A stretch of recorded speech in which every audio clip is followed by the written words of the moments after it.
bem com você? Eu quero agradecer a todos que estão inscritos neste canal. Quem não se inscreveu, se inscreva. Não esqueça de deixar o seu joinha e fazer um comentário, é relevante para o vídeo. No vídeo de hoje, vamos para a lição da Escola Sabatina, o Evangelho Eterno. Eu vou fazer um único vídeo da semana inteira. Eu demorei a fazer porque eu tive um contratempo aqui em casa, mas com a graça de Deus, tudo foi resolvido.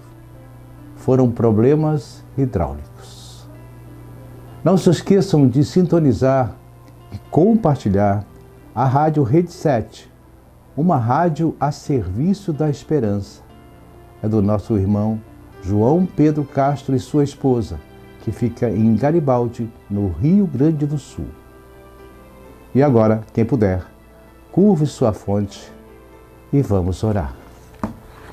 Senhor eterno Deus que estás nos céus, grande é a sua misericórdia. Senhor, nós te agradecemos por tudo que o Senhor tem nos dado, até mesmo os momentos de provações que nós passamos. Por várias vezes já tentei fazer a abertura e fazer a oração, mas não foi possível.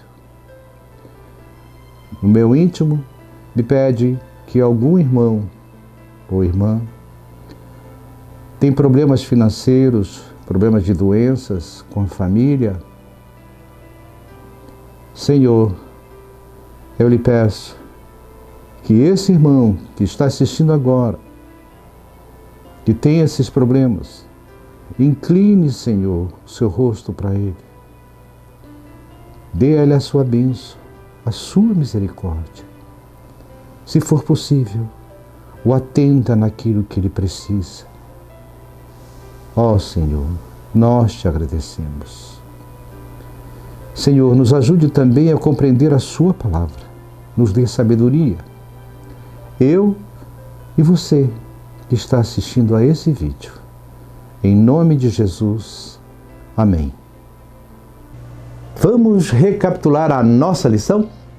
Como você já conhece bem o tema desse trimestre, que é o conteúdo das 3 mensagens angélicas de Apocalipse 14, e essa é a mensagem de Deus para o mundo no tempo do fim, que nós cristãos entendemos que é o nosso tempo que estamos vivendo agora.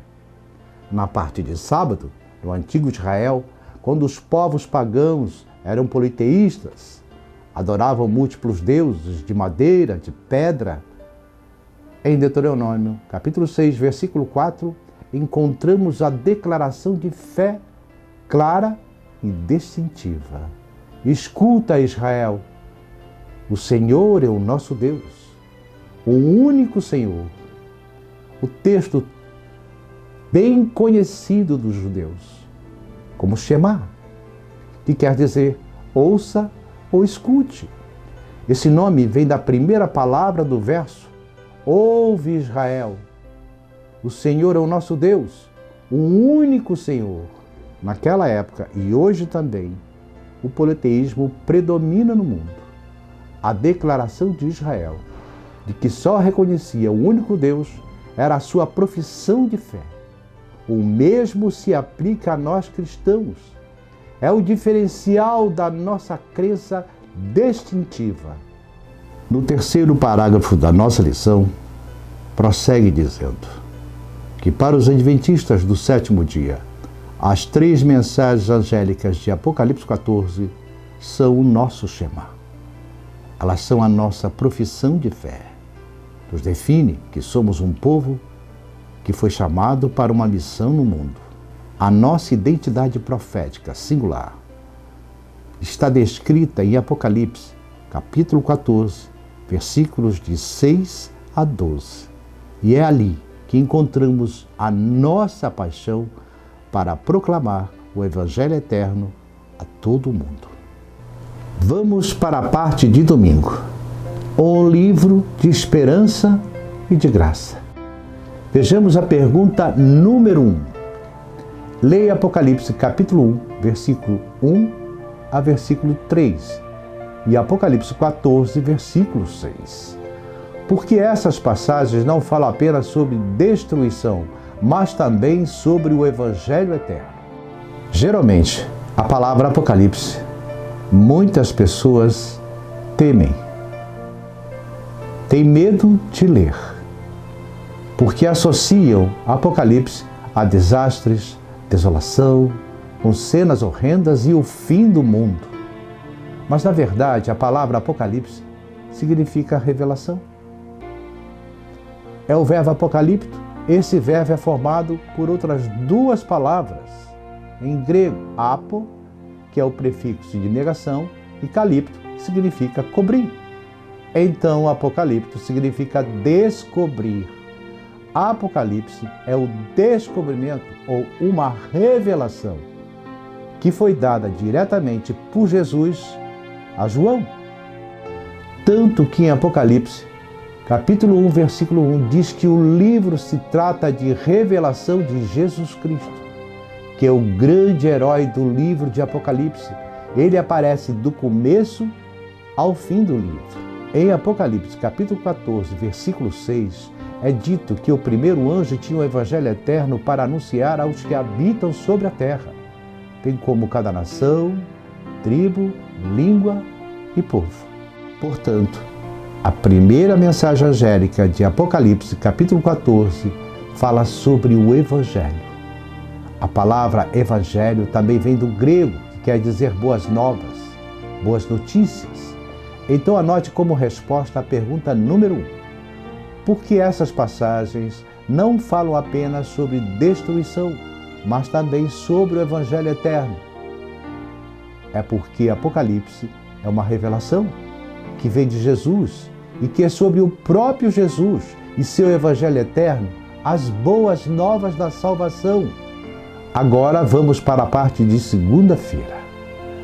Para entendermos um pouco mais sobre o Evangelho eterno, que está associado à mensagem do primeiro anjo de Apocalipse, capítulo 14, vejamos aqui a pergunta número 2. Leia 1 Coríntios, capítulo 14, de 1 a 4, Romanos 3, dos versos 24 a 26, e capítulo 5, do verso 6 a 8, como esse Evangelho eterno é apresentado nesses textos. Que grande esperança é oferecida a nós. Em 1 Coríntios, capítulo 15, versículo 1, aparece a palavra Evangelho. Paulo diz aí que pretendia lembrar aos seus leitores o Evangelho que ele tinha anunciado. E qual é o conteúdo do Evangelho que Paulo tinha pregado aos coríntios? E ele esclarece nos versos 3 e 4. Vamos ler todo o texto indicado na lição para entendermos melhor esse assunto. Irmãos, venho lembrar-vos o Evangelho que vos anunciei, qual recebestes e no qual ainda perseverais. Por ele também sois salvos, se retiverdes a palavra tal como vos lá preguei, a menos que tenham crido em vão. Antes de tudo, vos entreguei o que também recebi, que Cristo morreu pelos nossos pecados, segundo as Escrituras, e que foi sepultado e ressuscitou no terceiro dia, segundo as Escrituras. 1 Coríntios, capítulo 15, versículos 3 e 4 nos diz que Cristo morreu por nossos pecados, foi sepultado, ressuscitou no terceiro dia. Isso significa a morte real, o sepultamento real, a ressurreição real de Cristo são centrais no nosso plano de salvação e estão no coração do Evangelho. Agora vamos ver Romanos, capítulo 3, versos 24 e 26. Sendo justificados gratuitamente por sua graça, mediante a redenção que há em Cristo Jesus, a quem Deus propôs no seu sangue como propiciação mediante a fé, para manifestar a sua justiça por ter Deus, na sua tolerância, deixando impunes os pecados anteriormente cometidos, tendo em vista manifestação de sua justiça. no tempo presente, para Ele mesmo ser justo e justificador, aquele que tem fé em Jesus. Mas porque Paulo diz aqui que pela morte de Cristo Deus pode ser justo e justificador ao mesmo tempo? Eu sugiro que você marque essas duas palavras, justo e justificador. Por que Paulo fala isso? Eu vou explicar. Nós já pecamos. Nós já desobedecemos a Deus. E pela lei de Deus, nós merecemos a morte eterna, destruição. Mas Deus não queria nem quer nos destruir, pois Ele nos ama muito. Ocorre que a lei é a lei. A lei não pode ser ignorada de jeito nenhum. Aqui na Terra, as leis humanas são muitas vezes ignoradas. E veja o caos em que nós vivemos. Mas no universo de Deus as coisas não são assim. Apenas o planeta Terra está em rebelião. Se Deus ignorasse ou revogasse sua lei, não haveria mais ordem no universo. Por isso, a punição teria que ser executada, já que houve pecado. Tem que haver punição. Se houve pecado, esse pecado tem que ser castigado. Mas Deus já idealizou uma solução. Deus já tinha uma solução, uma saída. Na verdade, essa solução já estava na mente de Deus desde toda a eternidade. E qual é essa solução? O ser humano foi testado e falhou no teste. Não foi aprovado no teste da obediência. O homem pecou. E o castigo da morte é o pecado. Para resolver esse problema e dar uma nova oportunidade à humanidade, o Filho de Deus se faria homem, nasceria como homem, viveria como homem, seria tentado em todas as coisas e sem usar nada do poder divino. Teria que passar vitorioso pelo teste da obediência. Sendo aprovado nesse teste, na sua condição de homem, o Filho de Deus como homem ganharia o direito à vida eterna. Porque na sua natureza divina, ele já era o Senhor e a fonte de toda a vida. Mas ele como homem teria que adquirir o direito à vida eterna, da mesma forma que Adão poderia ter passado pelo teste da obediência.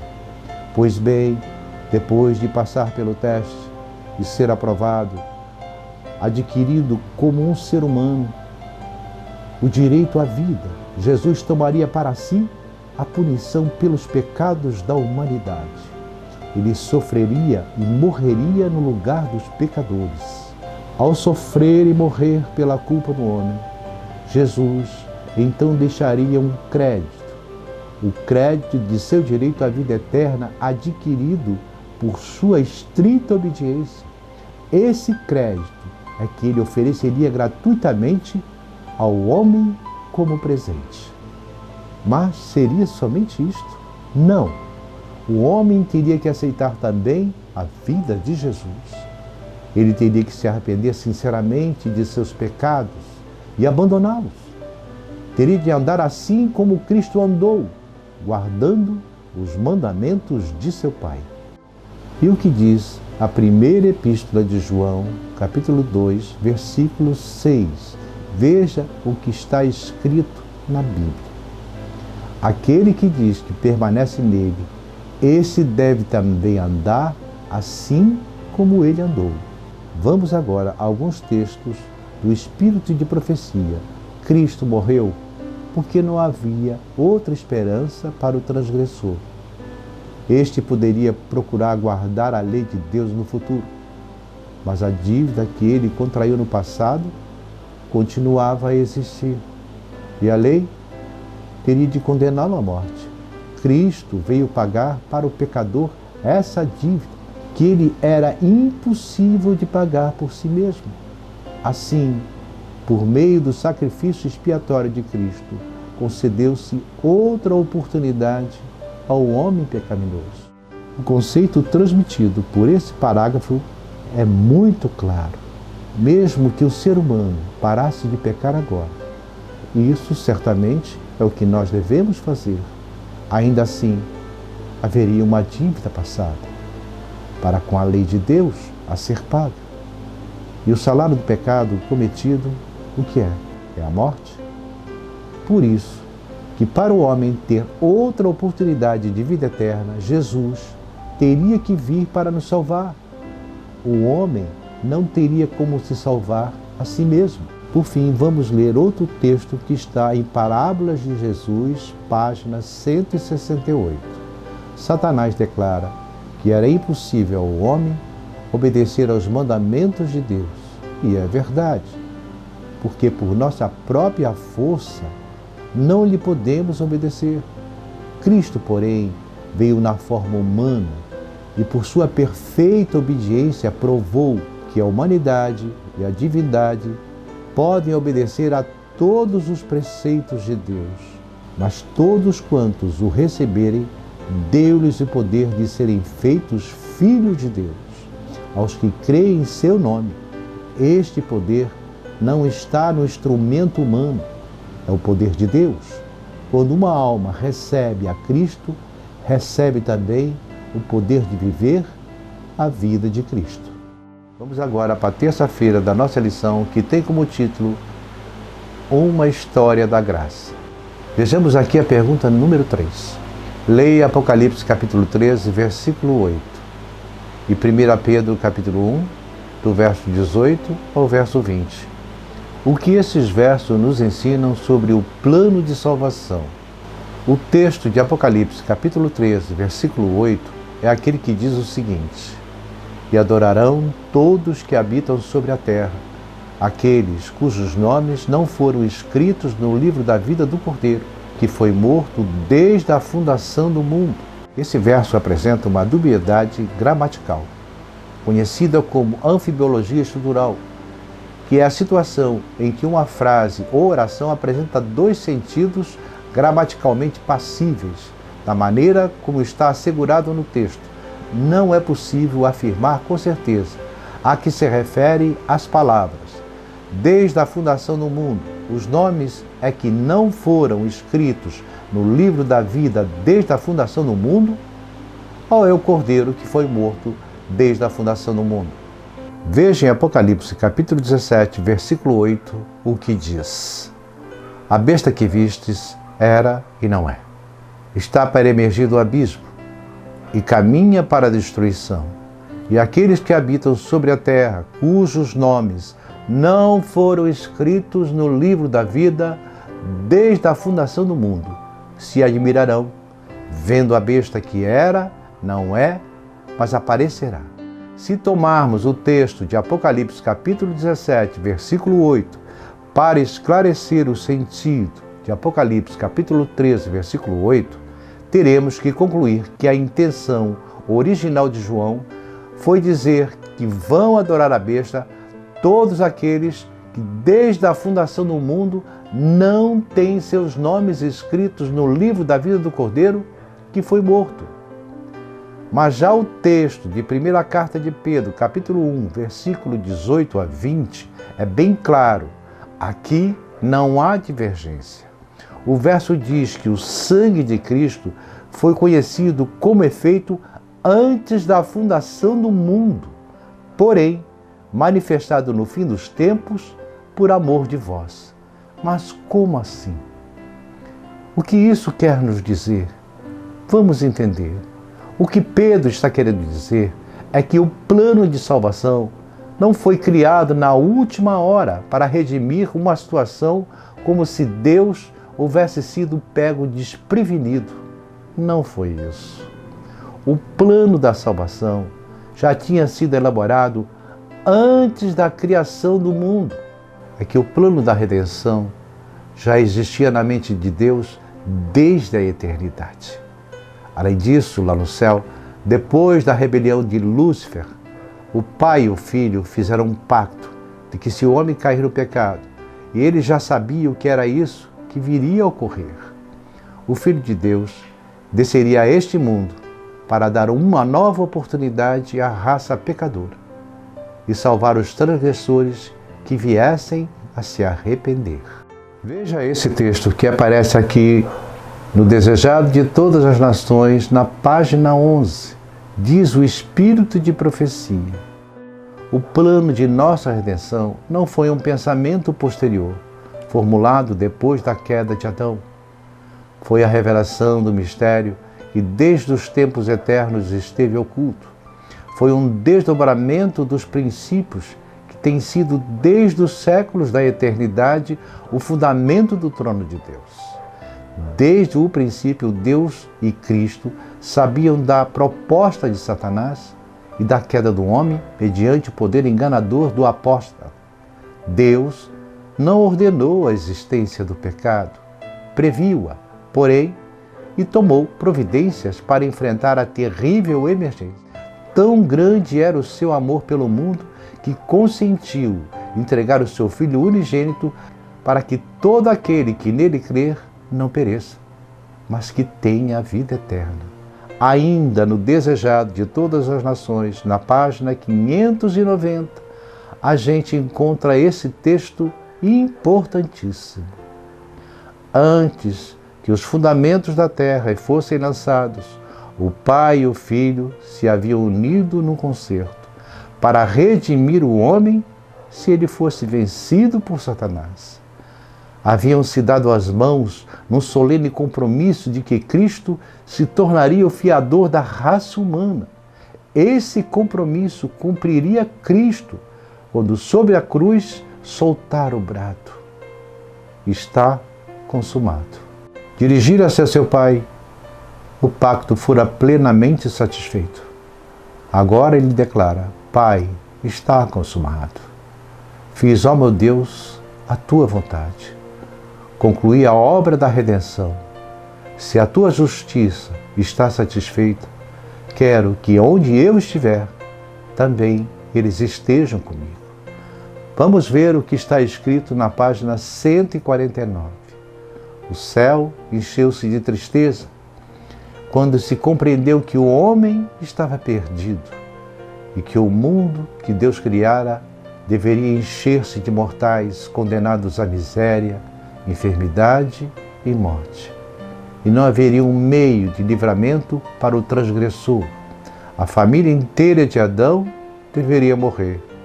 Vi o adorável Jesus e contemplei uma expressão de simpatia e tristeza em seu rosto. Logo ouvi aproximar-se da luz extraordinariamente brilhante que cercava o Pai. Disse o meu anjo assistente: ele está em conversa íntima com o Pai. A ansiedade dos anjos parecia ser intensa, enquanto Jesus se comunicava com o Pai. 3 vezes foi encerrado pela luz gloriosa que havia em redor do Pai. E na 3ª vez ele veio de seu Pai. E podia-se ver em sua pessoa, seu semblante estava calmo, livre de toda a perplexidade e inquietação, e resplandecia de benevolência e amabilidade, tais quais não se pode expressar em palavras. Prestou atenção o que o Espírito de Profecia disse? O Filho de Deus explicando para os anjos que tinha sido elaborado um plano para a salvação do homem. Ele se oferecia para dar a sua vida e sofrer a sentença da morte no lugar do ser humano, a fim de que o homem pudesse receber o perdão. Jesus disse ainda que pelos méritos de seu sangue e pela obediência à lei divina por parte do ser humano, o homem poderia novamente receber o favor de Deus.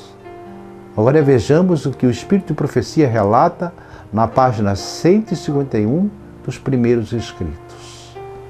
Meu anjo assistente, pensais que o Pai entregou o seu muito amado Filho sem esforço? Absolutamente.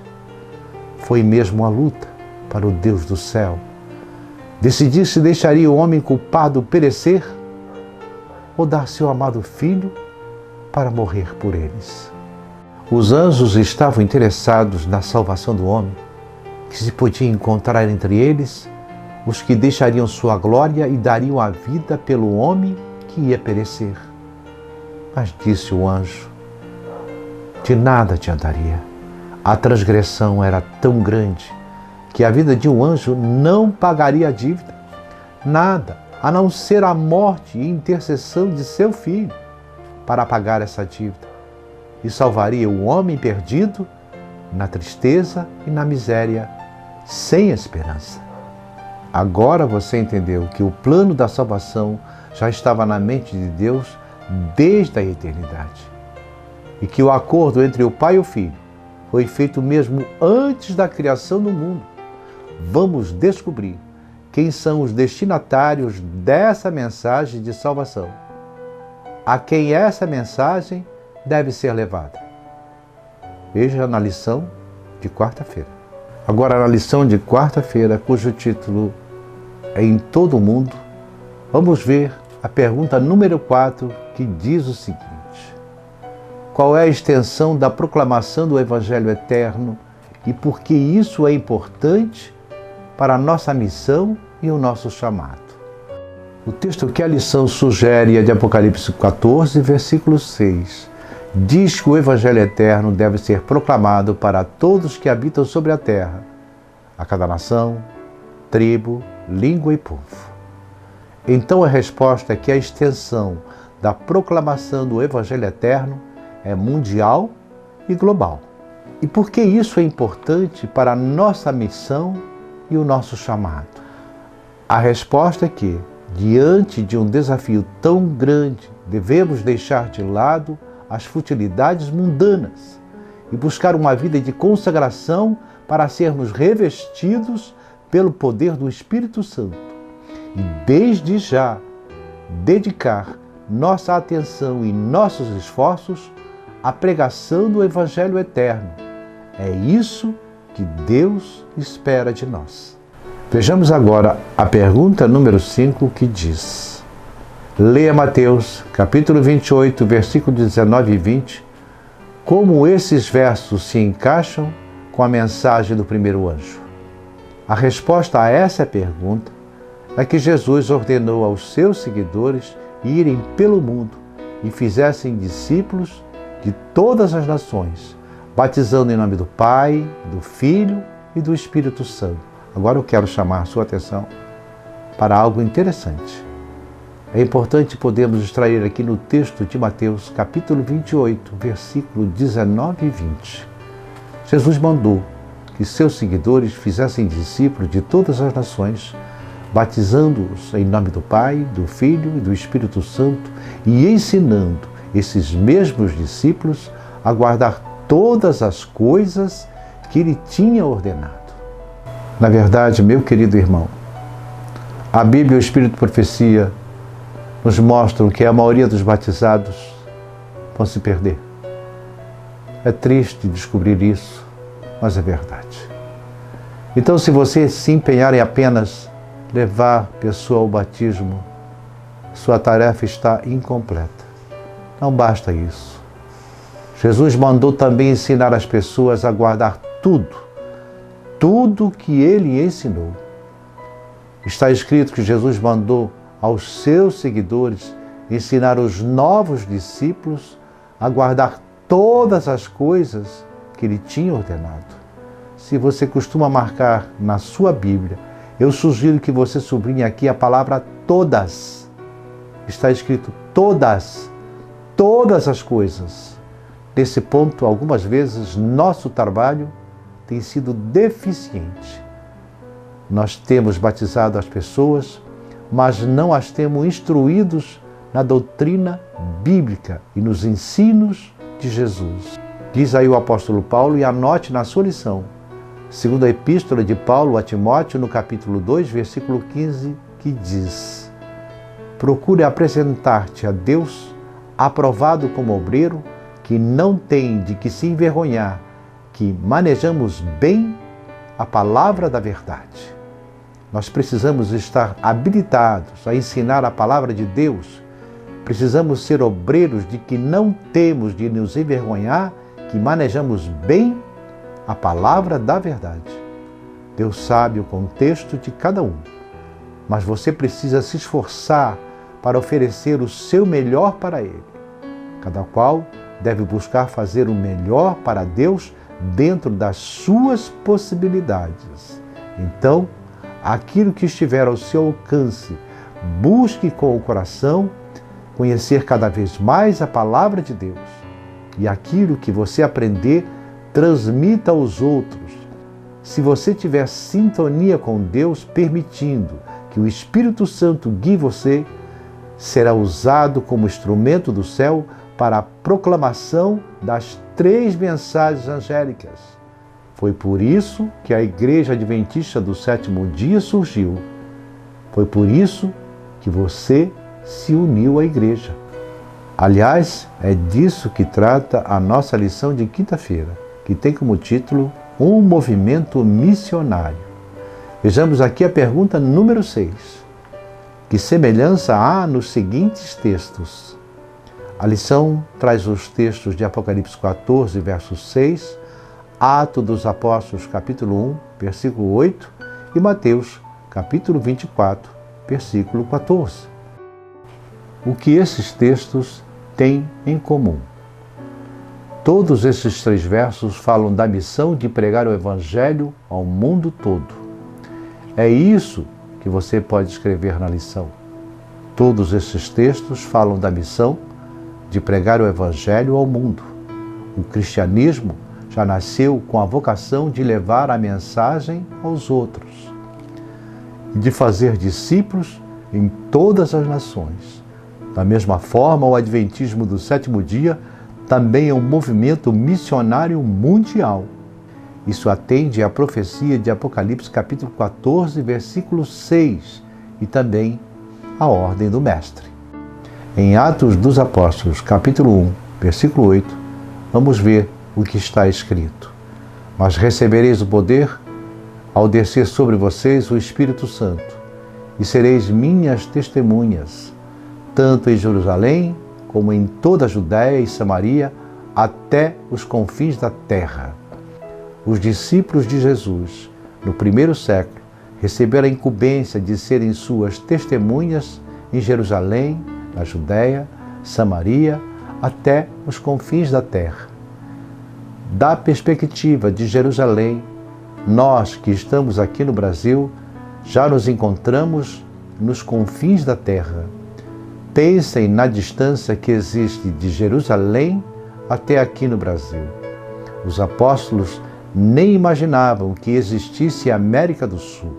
O Brasil só foi descoberto 1500 anos depois.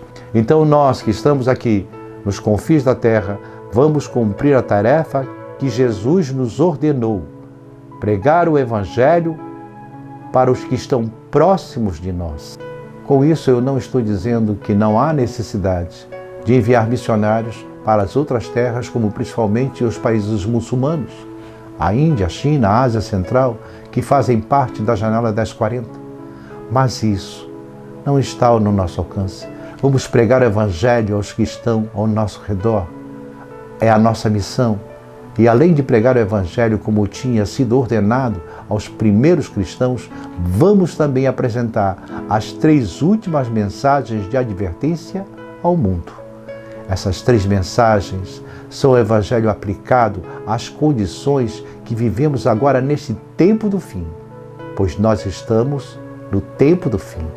Muito em breve, aqueles que estiverem preparados espiritualmente, vivendo uma vida de comunhão autêntica com Deus, sendo leais aos seus mandamentos e atendendo às suas instruções, esses receberão a chuva serôdia, o derramamento do poder do Espírito Santo, e se cumpririam as palavras desta citação do Espírito de profecia que você encontra na lição na parte de sexta-feira.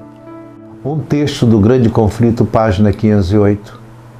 Servo de Deus, com o rosto iluminado, irradiando uma santa consagração, se concentrará de um lugar a outro para proclamar a mensagem do céu por milhares de vozes em toda a extensão da terra, serão dadas e ocorrerão milagres, os doentes serão curados e sinais e maravilhas seguirão os crentes. Satanás também opera com prodígios de mentiras, fazendo até mesmo descer fogo do céu à vista dos homens. Apocalipse 13:13. Assim, os habitantes da terra serão levados a decidir-se. Que tempo solene será aquele? Milagres autênticos novamente ocorrerão. Doentes serão curados. Sinais e maravilhas seguirão os crentes. A obra do Evangelho será finalizada com grande poder. Será como um novo Pentecostes com mais poder do que em Atos. E assim, o Evangelho do Reino será pregado em todo o mundo, para testemunho a todas as nações. E então Cristo voltará. Mas somente aqueles que estiverem vivendo previamente em harmonia com a vontade de Deus é que terão intimidade com o Espírito Santo para receber essa grande bênção. Você quer receber a chuva serôdia? Você quer participar do encerramento da obra do Evangelho? Você quer ser um instrumento de Deus para que a verdade chegue a todos? Então você precisa abrir o seu coração, a partir de hoje mesmo, e deixar que o Espírito Santo transforme a sua vida. Que Deus o abençoe nesse sentido. E que esse milagre seja realidade na sua vida e na minha. Amém.